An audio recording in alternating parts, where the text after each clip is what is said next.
So last night I saw Ben Stein's movie Expelled about how, or at least he's trying to make the case that intelligent design is unfairly kept out of peer-reviewed journals, and it's caused some PhDs and scientists to lose their opportunity for tenure and to be ostracized by the academic community for merely suggesting the possibility that ID was a possible hypothesis.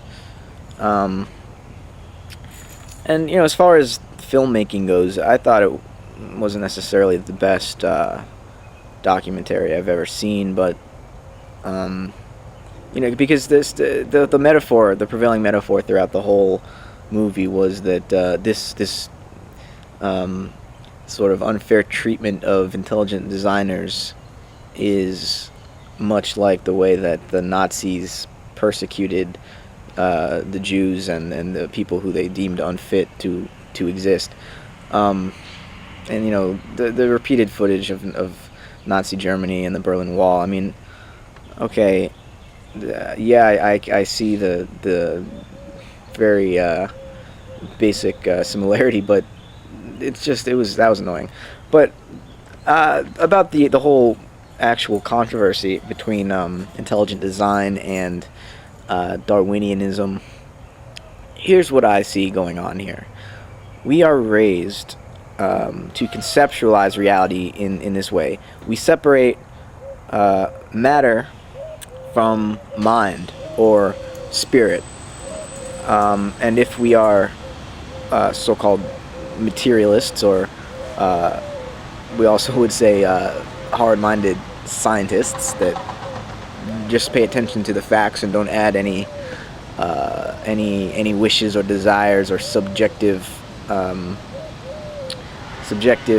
predispositions onto their data. They just look at the matter empirically, and based on the empirical observation of matter, scientists purport to explain the physical phenomena that we see occurring all around us.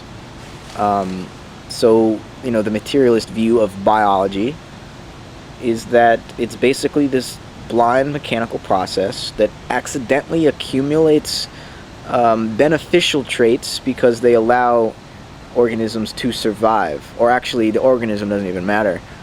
In neo-Darwinianism, it's only the genes that really matter. The genes are what operates in this evolutionary process. The organism is sort of it's a side effect of the genes replicating themselves and being selected by the environment.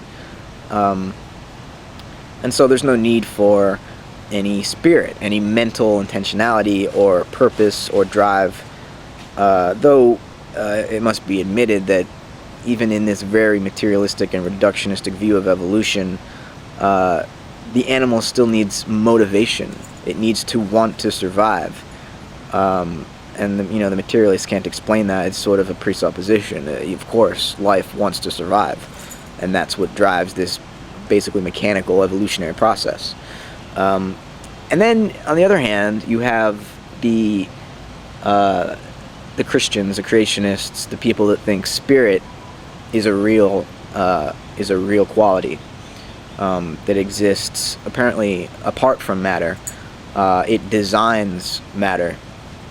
And the basic intelligent design argument is Michael Behe is an example of a molecular biologist that says, if you look at some of the mechanisms of the cell, they're so complex that they could not have evolved in the Darwinian sense. They could not have gradually accumulated beneficial components which allow the organism to survive, because the particular mechanism, he points out some mechanisms that he thinks could not have been incrementally naturally selected for, because only the whole organism with all of the components together actually performs something useful.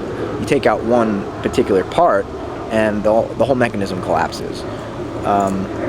So as far as Behe is concerned, this is irrefutable proof that there is an element of design in biology. It's not just the blind accidental selection of beneficial traits, because according to Darwin, all of these blind selections would be minimal.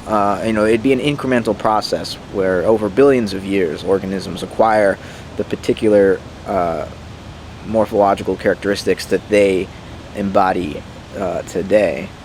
This has been questioned, however, and this is what my real what I would like to add to this false dichotomy, I think, between the ideas who say, well, no, spirit is designing matter, and the materialists who say, well, no, there's no such thing as spirit, no intelligence, no consciousness, just blind material processes based on the stupid, crude laws of physics.